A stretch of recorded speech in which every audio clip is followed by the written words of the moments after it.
Lund University, Sweden, August 27, 2013. Researchers confirm the existence of a new element on the periodic table, created through nuclear fusion. They name it UnXplained, or element 115. Although most scientists still don't know much about this unique radioactive component, it shares commonalities with plutonium, used in experimental rocket fuels.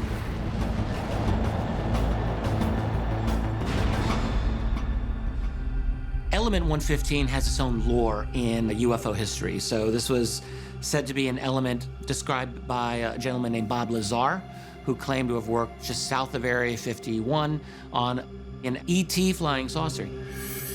The government is holding 9 alien spacecraft that are propelled by a modified gravity generator. Work is being conducted 15 miles south of Groom Lake at that isolated area only, designated as S4, that at least one of those crafts operate. According to what Lazar said, these alien craft ran on element 115. And there's no evidence that we have this even occurring naturally anywhere on Earth. Well, it turns out that scientists now claim to have created element 115 by atomic collisions. I think this recent discovery of ununpentium really does help us understand the significance of Bob Lazar's testimony. This was a man who was exposed to a very rare element that was allegedly part of the propulsion system of an extraterrestrial vehicle.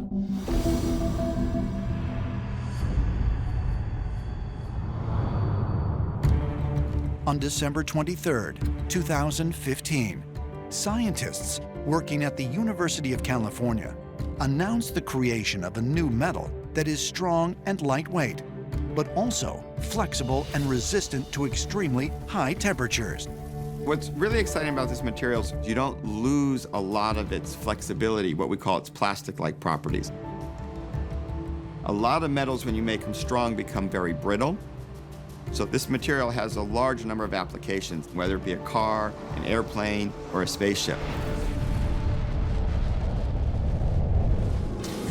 While this miracle metal is unlike any alloy developed before, some believe its description is actually familiar, and that it may be a match to the strange material allegedly retrieved by Major Jesse Marcel from the infamous Roswell crash. Most of the stuff at Roswell was extraordinarily lightweight, very thin foil-like material, very, very strong, but weighing next to nothing. That's from people who handled it. The UCLA guys are doing research, open research more or less, with the stuff from Roswell. This material is the beginning of an entirely new revolution in materials science, where we are now going to be able to engineer materials at the molecular level. And this does appear to be the fruits of a long-term reverse engineering program where those technologies are being brought into the corporate sector, and now it's become something that we all take for granted.